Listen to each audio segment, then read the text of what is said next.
Perkembangan suatu wilayah tidak dapat berlangsung secara merata.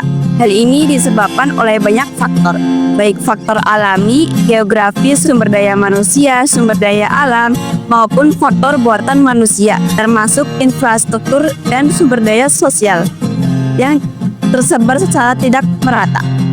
Selain menimbulkan ketimpangan dalam pembangunan, hal ini juga dapat menjadi salah satu penyebab timbulnya daerah tertinggal atau terbelakang.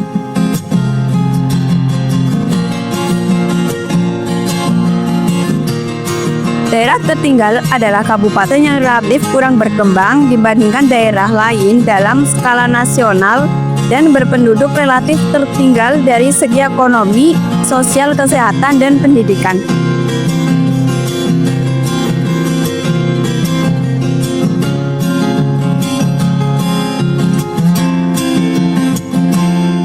Kriteria dan karakteristik daerah tertinggal. Menurut Kementerian Negara Pembangunan Daerah hingga RI 2007, penentuan daerah tertinggal menggunakan pendekatan 6 kriteria. Yang pertama, perekonomian masyarakat. 2. Sumber daya manusia. 3. Prasarana dan sarana. 4. Faktor keuangan daerah.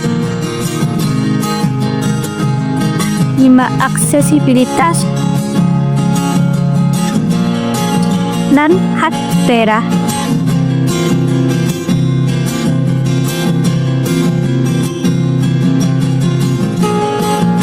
Karakteristik daerah tertinggal menurut Kaptenas itu yang pertama, daerah tertinggal kurang berkembang dibandingkan daerah lain.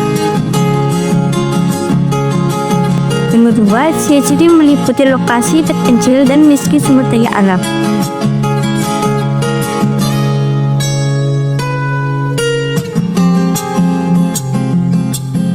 Penyebab dan indikator ketinggalan. Penyebab ketertinggalan. 1. Adanya sektor unggulan untuk pertumbuhan ekonomi. Potensi sumber daya alam belum dimanfaatkan secara maksimal. Rendahnya pendidikan mempengaruhi partisipasi titik. Terlihat kebijakan pembangunan optimal.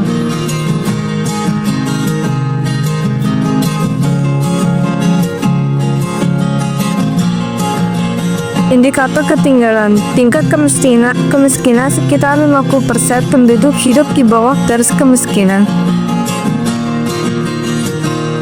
Indeks pembangunan manusia IPM Anda mencerminkan kualitas hidup yang kurang baik. Tingkat buta aksara atau buta aksara masih tinggi menunjukkan adanya akses pendidikan. Infrastruktur, keterbatasan jalan sarana dan prasarana seperti kesehatan, data transportasi menghambat ketinggian.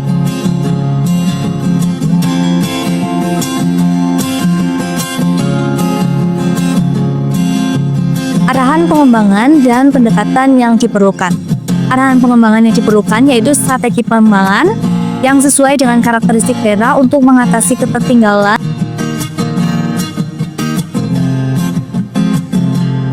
Yang pertama ada strategi SO atau Strength Opportunities, yaitu meningkatkan kerjasama pemerintah untuk pembangunan, mendorong usaha berbasis sumber daya lokal, dan optimalisasi pusat pelayanan di kecamatan.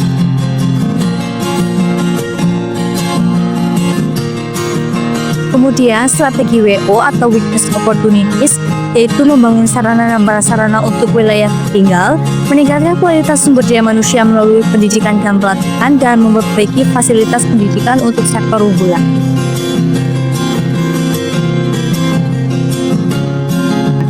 Kemudian strategi SD atau Strength Grid, yaitu mengintegrasikan sumber daya alam sebagai sektor unggulan, mengembangkan ekonomi lokal melalui kewirausahaan,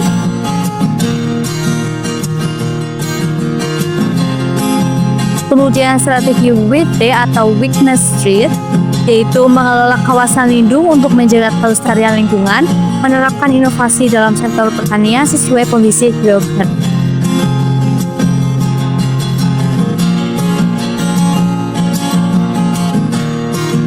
basis. Kemudian pendekatan yang diperlukan yaitu memanfaatkan potensi lokal secara optimal,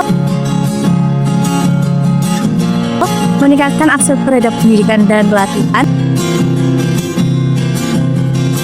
serta membangun infrastruktur yang memadai untuk mendukung aktivitas ekonomi.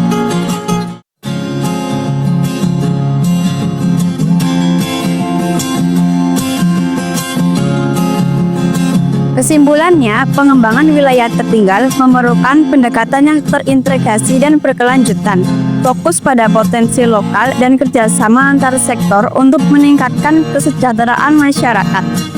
Kerjasama antara pemerintah, masyarakat, dan sektor swasta sangat penting untuk menciptakan pertumbuhan yang inklusif dan berkelanjutan.